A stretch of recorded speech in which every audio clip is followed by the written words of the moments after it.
So I want to be really clear on something. Up until this alliance formed in the space program, the people that are running the space program are really not nice.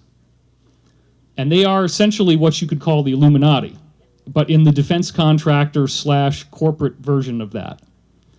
They did want to use these assets that they've built, which include vast amounts of craft, clones that look like extraterrestrials but can be programmed to do what you want them to do, and they were going to invade our planet.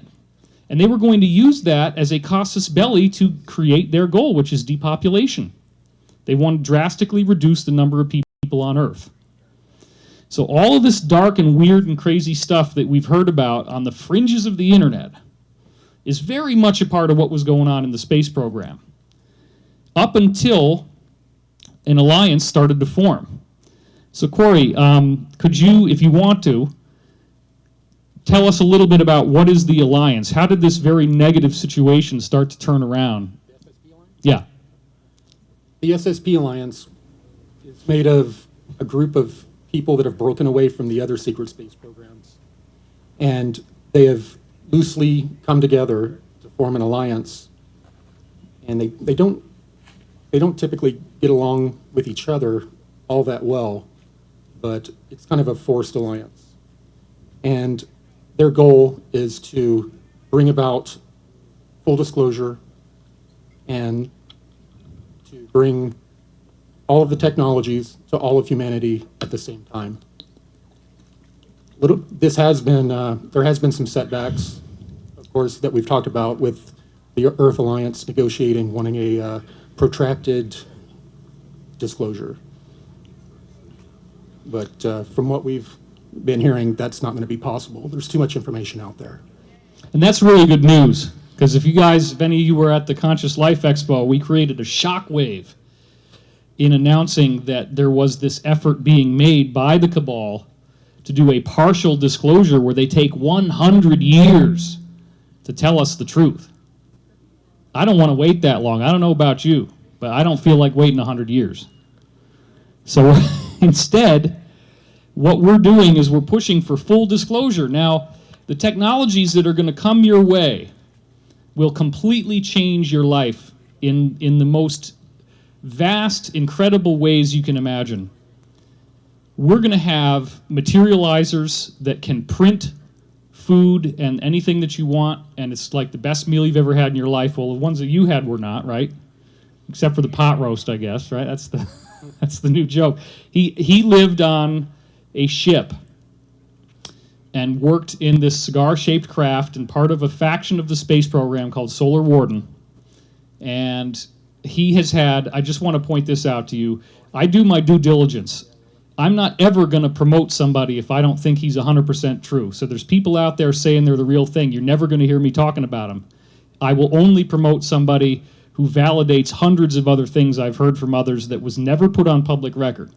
So we're putting out all this stuff now that has never been heard before, and there's still new developments that are going on. So Corey, since we have a lot of people here who are already aware of what we're saying, and I don't want you guys to feel like you didn't get something new, why don't we start talking about some of the new stuff? How does that sound to you? You want to do that?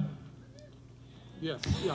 Try to imagine now that 2-point-whatever billion years ago, we don't know exactly how long, but it appears to be 2.6 billion years ago, that our solar system had a very highly advanced technological race that originated on Venus, that built these massive obelisks out of crystalline material that's actually transparent aluminum. It's an aluminum alloy that you can see through. It's like 5 times better than bulletproof glass. It's the ultimate building material, if you have high technology, that you can make out of the elements in the periodic table. It's clear. You can build domes on top of a moon. You can have a full view of the stars at night. You have the sunlight coming in to warm you up, and then you can pressurize it on the inside and have breathable atmosphere. You can have lakes, rivers, trees, animals, people, buildings, streets, roads, and you're living on a moon. And they also have the technology to do that inside moons. One of the things that Corey has just dropped on us, which I don't even know if it's aired on Cosmic Disclosure yet or not, is that this civilization that was in our solar system, they didn't just do these structures, these pyramids and obelisks out of clear crystal in our solar system. Corey, how widespread are those ruins? We have a local star cluster that is around 50 stars, and these ruins have been found throughout the entire local star cluster. So to me, I don't know about you, but that's like, holy crap. So this civilization, whatever it was very, very widespread. And they had the technology to dig into moons and to build entire habitable worlds inside a moon. So we're talking now about everything that you have, all the comforts of home. So one of the really important things I put in the Ascension Mysteries, my new book, is proof from NASA that all of these moons actually have tons of water inside. They don't look like it because the surface is frozen and dusty. But I have all this evidence now that, in fact, our solar system is jammed with water. In fact, there's more fresh water just on this little planetesimal Ceres. There's more fresh water inside that little guy than there is on all of Earth. What does that mean? What are you really saying, David? What I'm saying is the sun is kicking off water all the time. It goes onto these moons and it freezes, but inside there's plenty of it. And you can melt it down, or in some cases it's still in liquid form, and you can build a whole civilization there. You don't have to even worry about making your water. It's already there.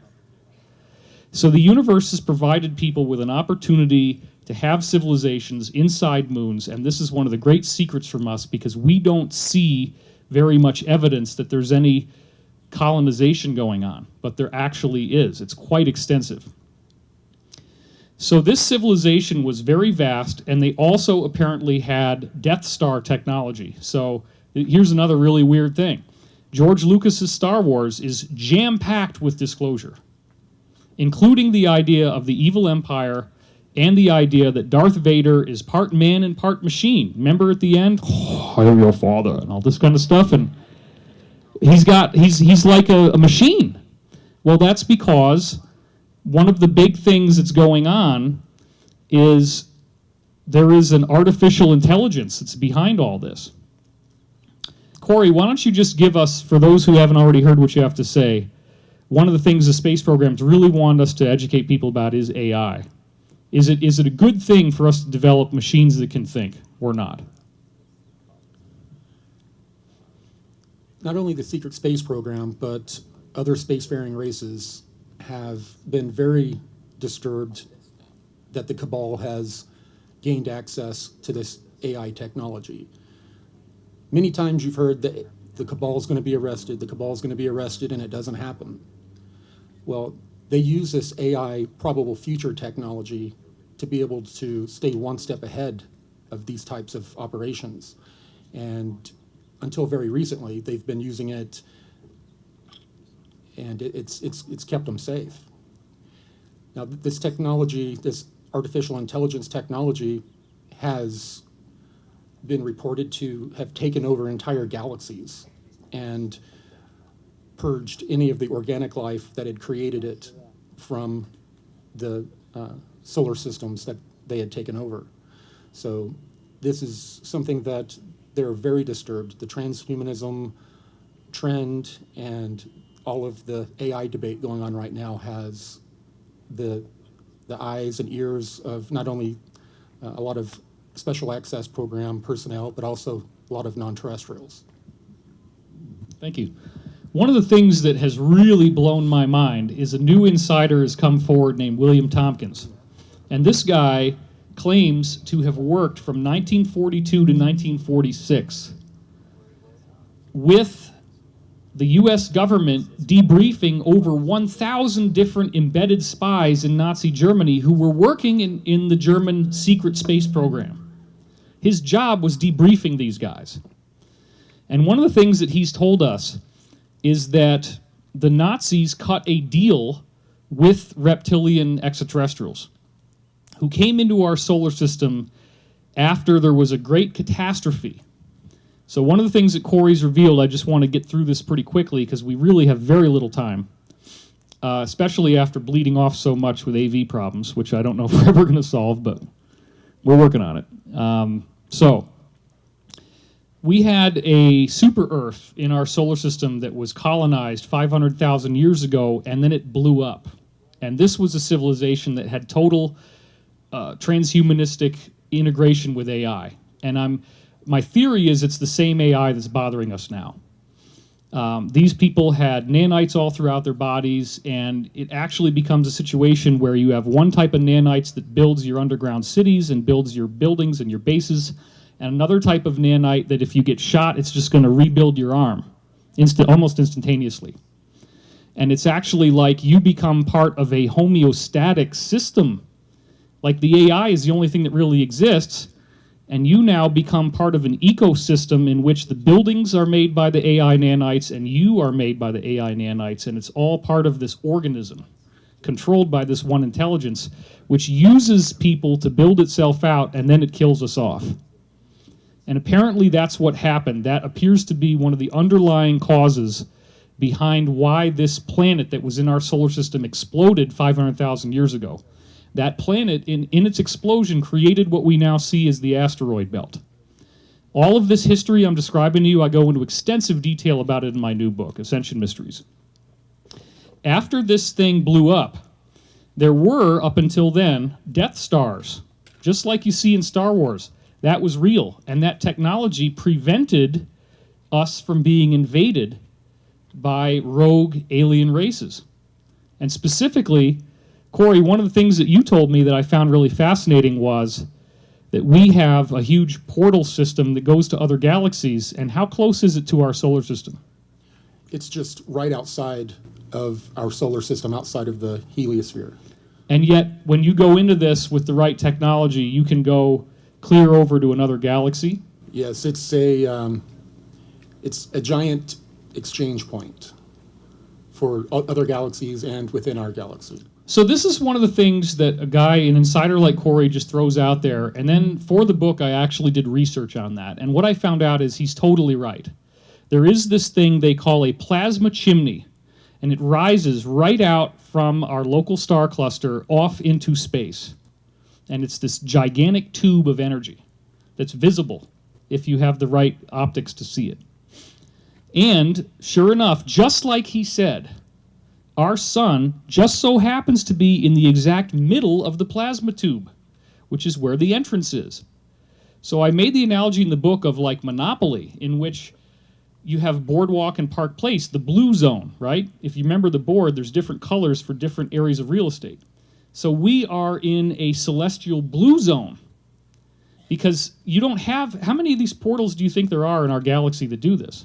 Unknown. Not very many though, right? That is unknown as well. Yeah.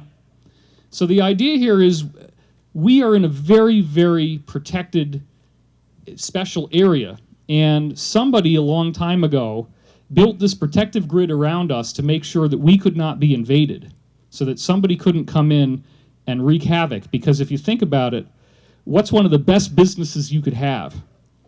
Collecting tolls on a bridge, where all you got to do is take people's money because they need to go over that bridge, right? It's like mailbox money. Yeah, you got to maintain the bridge, but you just set the cost so that it's always giving you a significant profit. Everybody needs to use that bridge. So what happens here is we have this protective grid apparently designed by benevolent ETs to keep us safe from invasion. And Corey, what happened when that super Earth blew up 500,000 years ago? What happened to that protective grid? Well, according to the intel I received, the, Death Stars were, hijacked and used in some sort of conflict that was going on. And when they did this, they unintentionally brought down the entire grid for the local star cluster, and for the first time allowed all of these genetic farmer races to come in. Define genetic farmer for those who don't know. Groups that come in bringing genetics from other locations in their little banks to mix with genetics at a new location and to harvest genetics. I mean, just like, what was that movie that we went and saw? Oh, Jupiter Ascending. Yeah, kind of like Jupiter Ascending. That's it. They're not interested in anything tangible other than genome and genetics. But one of the things we've discussed too is that a lot of the genes that they're looking for that are the most interesting to them are genes that may in fact give us superpowers as our solar system goes through transitional phases of energy. And one of the reasons that we're so interesting to them is that our genetics have been manipulated by so many different groups that our genetics basically reach out to be spliced with other genome. So we are very coveted for that reason. Now, Corey, you are familiar with the idea that there is some kind of cloud that our solar system is moving into. What happens when people in the space program have sent people into that energy that we're moving into? What happens to the people?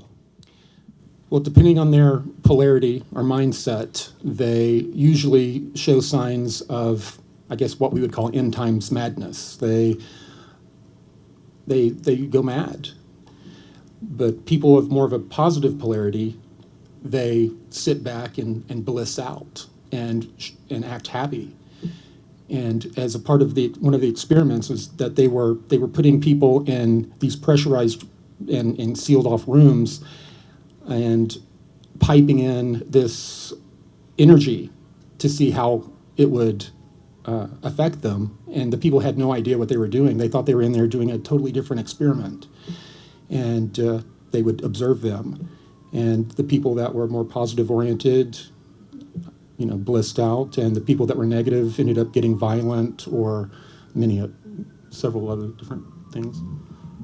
Do people experience some kind of consciousness akin to ingestion of psychedelic drugs? Is that part of what happens to them, like they're tripping? Yeah, in a way. Okay. So isn't that cool? We're all going to be tripping soon enough. Now, look, I think that the acceleration of consciousness in a psychedelic state, which to some degree even other intoxicants do it as well, this new energy that we're moving into does appear to be a trigger for human evolution. So Corey, let's just cover this really quickly. Sergeant Clifford Stone, Disclosure Project, May 10th, 2001 is where I was when I met him. He spoke in front of everybody in the national press on May 9th. And he said that there are 57 different varieties of extraterrestrials orbiting in our airspace. And he was personally involved in a crash recovery team where he would actually go to these crashes and inspect what was going on and see if there were beings that were alive. And if there were, they would telepathically interface with him. He'd have terrible emotions because he'd feel their death. He'd feel the pain of their severed leg or whatever they were going through and the fear of dying. And he said, very importantly, that there are 57 different types and they're all human-looking. So, Corey, can you just confirm for everyone that the human or hominid form is a very regularly reappearing thing in our galaxy? Yes, absolutely. Bipedal, Bipedal meaning two legs, yeah. 2 arms, 2 legs, head, shoulders. So would you say, do people in the space program feel that these energy changes that we're going through are part of a natural process that triggers evolution in any given intelligent civilization, regardless of where it is in the galaxy, when these things hit? Yes. Wow. He's laconic. That's what that word means. The people from the island of Laconidae, right? They say, if we invade, and then they go, if. It's one word. Monosyllabic. Okay, so he's giving me a lot of help here, as you can see. Let's get into the new stuff. So the new stuff is that it appears that a benevolent group entered into our solar system beginning in the late 1990s en masse in large numbers with spheres. And these spheres would not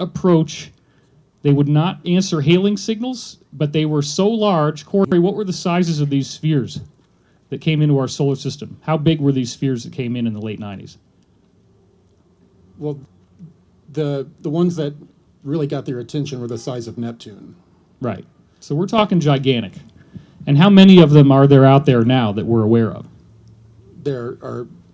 It's impossible to count them. Right. Thousands. Thousands and thousands. Does it appear that these spheres have some relationship with this energetic change that we're going through? Yes, they've arranged themselves to where they are diffusing the energy that's coming in. And from within one of them, you can see the energy diffusing amongst the others. Why would they need to diffuse the energy coming in? What would happen if they don't? Their explanation is that we needed that if it came in all at once, that we would be suffering a lot of the, I guess, the end time madness kind of things, that we would be overrun with the energy. We wouldn't be able to handle it.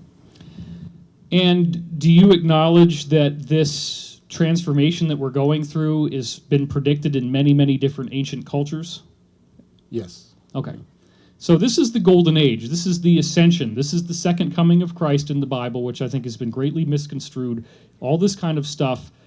One of the things that I'm really trying to educate people about, and if you look at my talks throughout the week, because it's like a week for me because I don't leave till Tuesday. So we're going to be talking a lot more about this ascension subject, because if this thing is real, if we are going to have some sort of spontaneous change in what it means to be human, it does appear that not everybody does the same thing when this happens. If you have done the homework spiritually, if you have evolved to be a loving, compassionate person, just like all these ancient teachings tell us, then you get to be evolving into some new form that is essentially like an ascended being or an angel.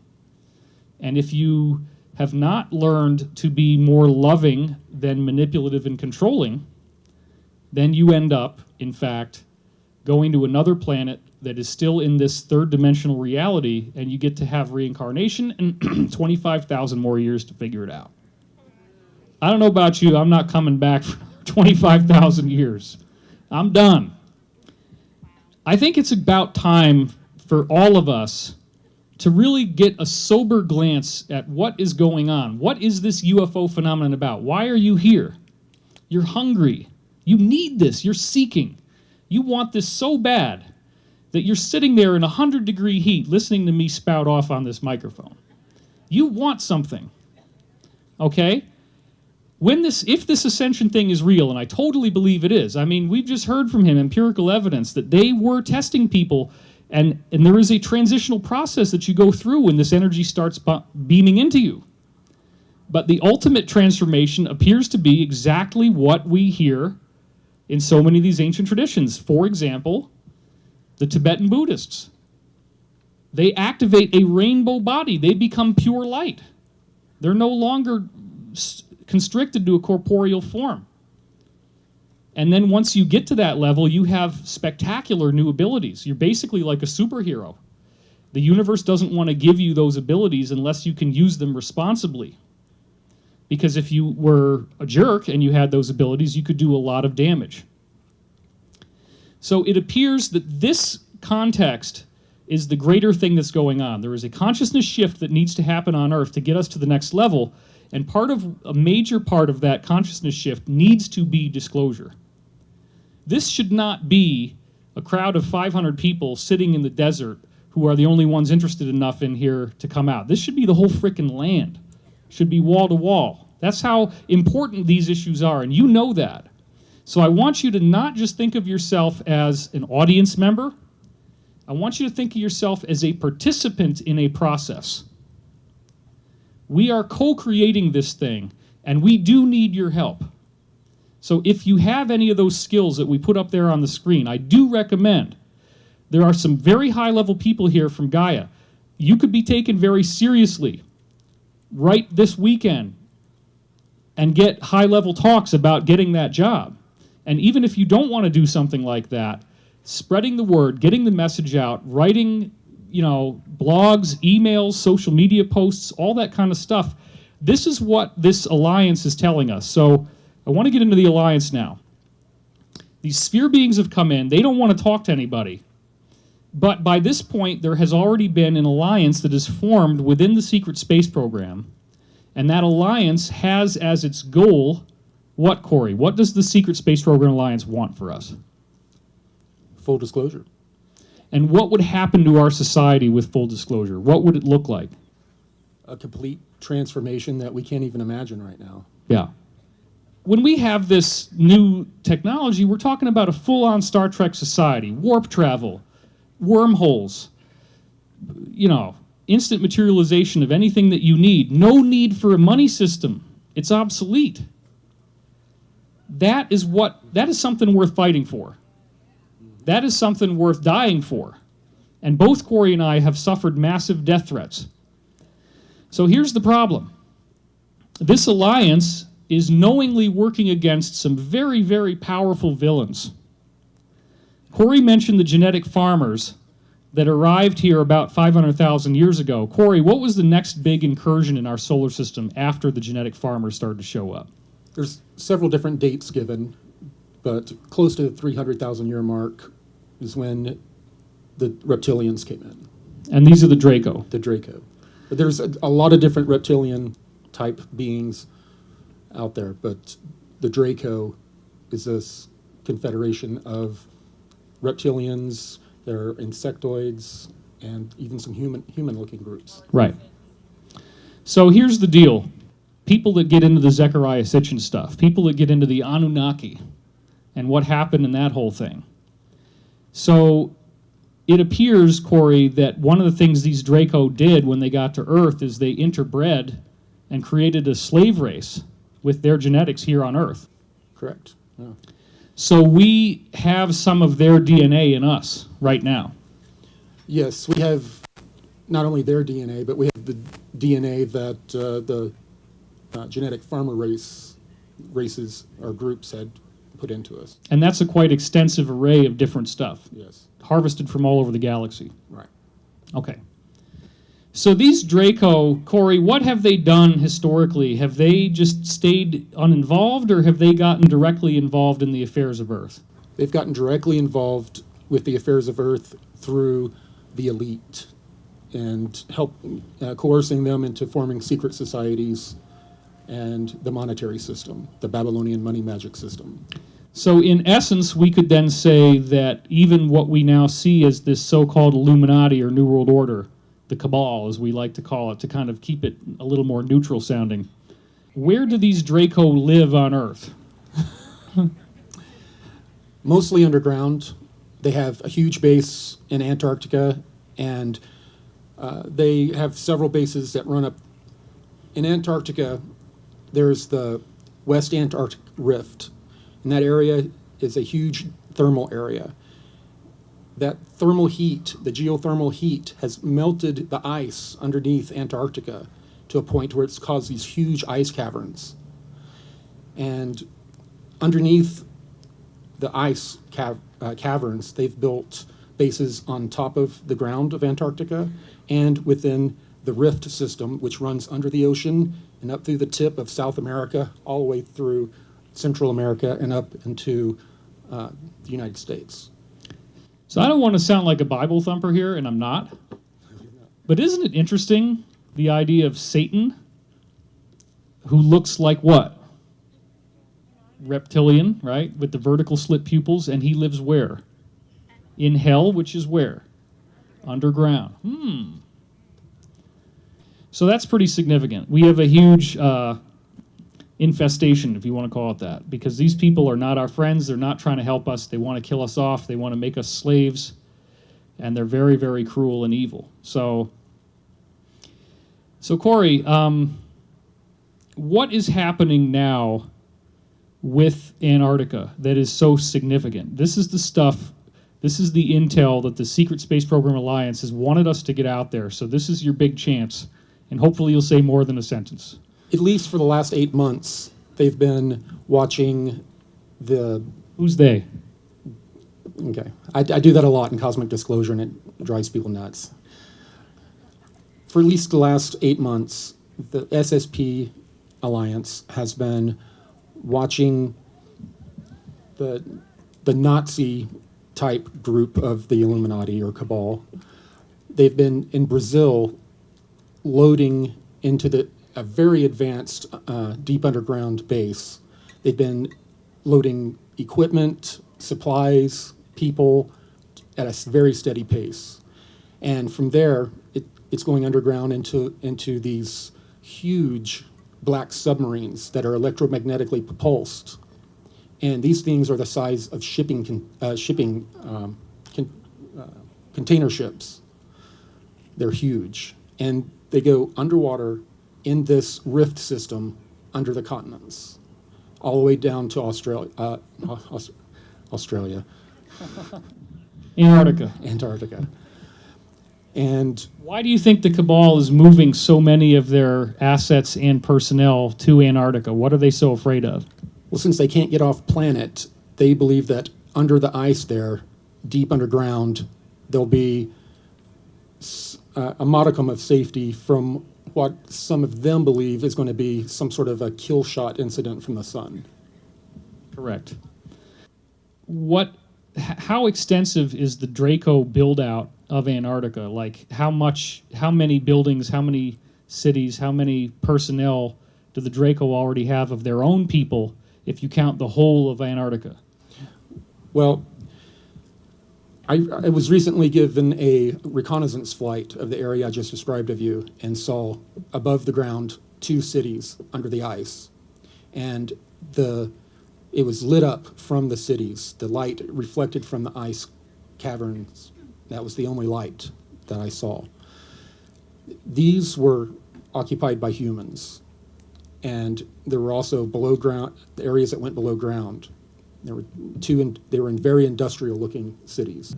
I did not see the reptilian bases. That's more on the largest area that where they occupy is in the southeast from the area that I'm talking about. Okay.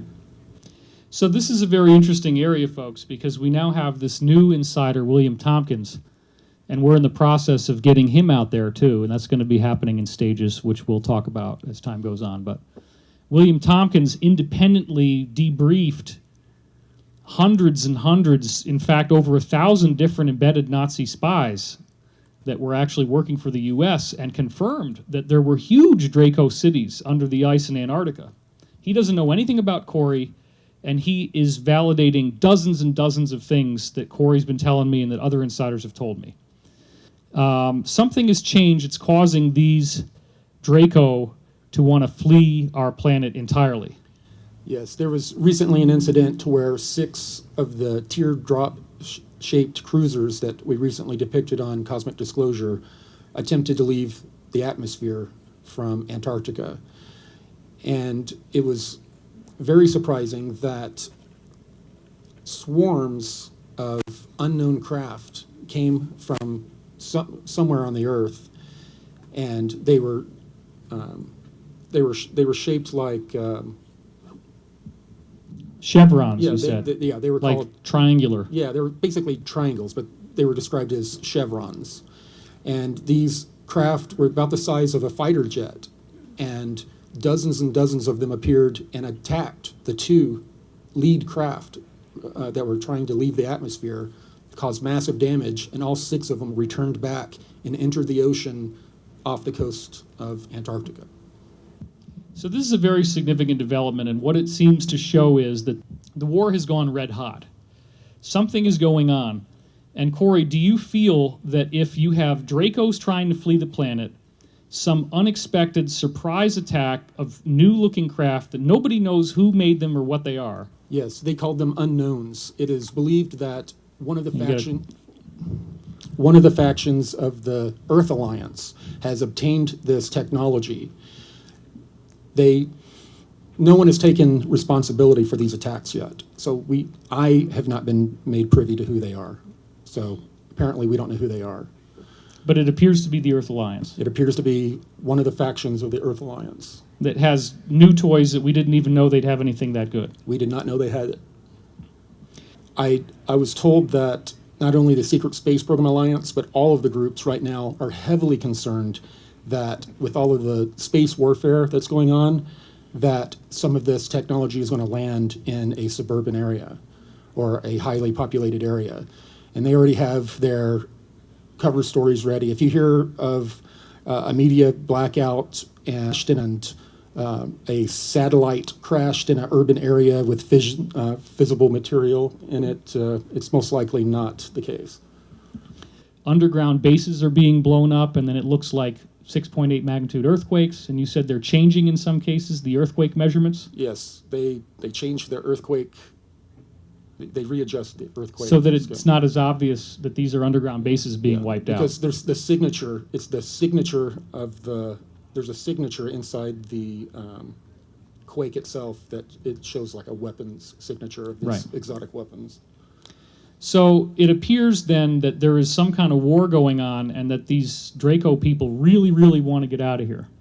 Do you think that this is building up to, at some point, something that will become a lot more public, where the kind of stuff that we're talking about here will be like a historic event that will then be seen by many more people than what are sitting here right now?